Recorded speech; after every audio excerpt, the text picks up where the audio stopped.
በርግጥ እስልምና ትክክለኛ ሃይማኖት እንደሆነ አውቃለሁ፣ ግን የሆነ ነገር በቃ የሚያሳምን የሆነ ነገር በላይ ኢስላም ብሎ ማለት ከቃሉ ስንነሳ አልኢስቲስላሙ ሊላሂ ወሕደህ ወልኢንቅያዱ ለሁ ቢጣዓ ወልኹሉስ ሚነ ሽርክ ወልበራአት ሚን አህሊህ ከዛሊክ። ኢስላም ብሎ ማለት ለአንድና ብቸኛ ለሆነው ፈጣሪ ራስን ማስገዛት ማለት ነው። ለእርሱ ብቻ በእርሱ ላይ ቅንጣትን ሳታጋራ። በኢስላም ላይ ትልቁ ጸጋ ይሄ ነው። ወደ ማንም አትሄድም። አንድና ብቸኛ ነው በማንነቱም በምንነቱም። ለእርሱ በቀጥታ ነው ማንኛውንም ኃጢአትህንም ሁሉ የምትነግረው። በሁሉ ነገር ላይ የምታማክረው እርሱን ብቻ ነው። ሙሐመድ ሆይ ፍጥረታቶች ስለ እኔ ከጠየቁህ እኔ ቅርብ መሆኔ ብቻ ንገራቸዋል። ወደ አንተ ይምጡ አላለም።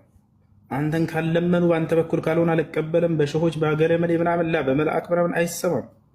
በቀጥታ እኔን ብቻ ለምኑኝ አለ። ለማንኛውም ባሪያው የከፈተው በር እሱም ብቻ ነው። ሌላን ማንንም አላደረግም። አያችሁ፣ መልአክ ይሁን የፈለገ ይሁን ቢጸድቅ ለራሱ ነው። ነቢይ ይሁን ቢጸድቅ ለራሱ ነው። ማንንም አካል በመካከል እንዳታስገቡ ብሎ እንዳውም አዞናል። በቀጥታ እኔን ጥሩኝ አለ። በቃ ነቢያቶች የሚያደረጉት ይህን ብቻ ነው።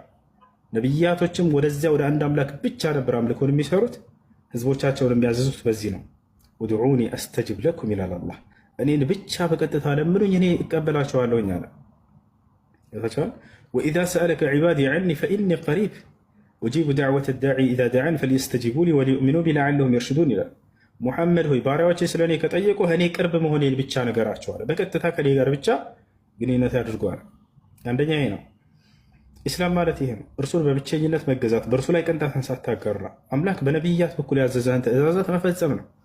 ታቻላል ያን ሁሉም ነቢያት ወደዚህ መንገድ ነው የተጣሩት። ይህን መንገድ ለተከተለ ሰው ምን አለው ከተባለ በምድር ላይ ከጥመትና ከተሳሳተ ሰይጣናዊ መንገድ የሚጠብቅ የሆነ ብቸኛው መንገድ ነው አላህ በነቢያት በኩል ያወረደው መንገድ። በቀጣዩ ዓለም በቀጥታ ጀነት እንድትገቡ የሚያደርጋችሁ ብቸኛው አምላክ በነቢያት በኩል ያሳወቀን መንገድ ነው ኢስላም። ታቻላል አላህ በቁርአን ላይ ሲነግረን ምን አለ? ኢነ ዲነ ዒንደ ላሂ ልእስላም ይላል። ከእኔ ከአምላካችሁ ከአላህ ዘንድ ቀጥተኛው ትክክለኛ ሃይማኖት እስልምና ብቻ ነው። ወመን የብተጊ ገይረ ልእስላሚ ዲና ፈለን ዩቅበለ ሚንሁ ወሁወ ፊል አኺረቲ ሚነል ኻሲሪን አለ። ከእስልምና ውጭ ሌላን ሃይማኖት የፈለገና የተከተለ ሰው ያ ሃይማኖቱ ከኔ ዘንድ ተቀባይነት የለውም ነገ አለ። ይልቁንስ ከከሰሩት ሰዎች ከገሃነም ሰዎች ይሆናል ብሎ ተናግሯል። ከወዲሁ ነቢያቶች ሁሉ እንዳለ ለአንዱ አምላክ ብቻ ታዛዥ ሁኑ፣ ሙስሊሞች ሁኑ እያሉ አዘው ነው የሄዱት። ያዕቆብ ለልጆቹ ምን አላቸው? ወያዕቁብ ያ በኒየ ኢነላህ አስጠፋ ለኩም ዲን ፈላ ተሙቱነ ኢላ ወአንቱም ሙስሊሙን። ያዕቆብ ምን አለ?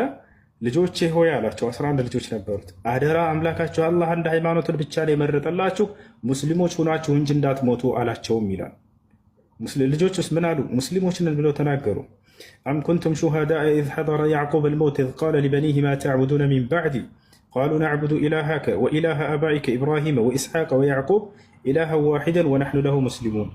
እኛ ለእርሱ ለዚያ ለአንዱ አምላክ ታዛዦች ነን ሙስሊሞች ነን አሉም ይላል።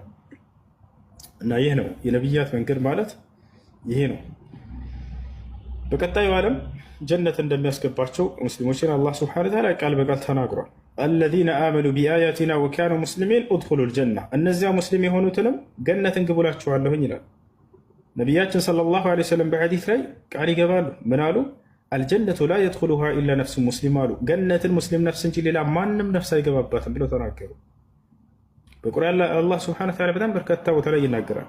ኢነ ለዚነ አመኑ ወዐሚሉ ሷሊሓት ለሁም ጀናቱ ነዒም ይላል። እነዚያ በእኔ በአላህ አምነው መልካም የሰሩትን ለእነርሱ ጀነት የምትባለን መጠቃቀሚያ ጸጋ ዓለም አዘጋጅቼላቸዋለሁ እያለ ይናገራል። የጀነት ዓለም ለእነርሱ ተዘጋጅታለች እያለ ይናገራል። ወኡድኺለ ለዚነ አመኑ ወዐሚሉ ሷሊሓት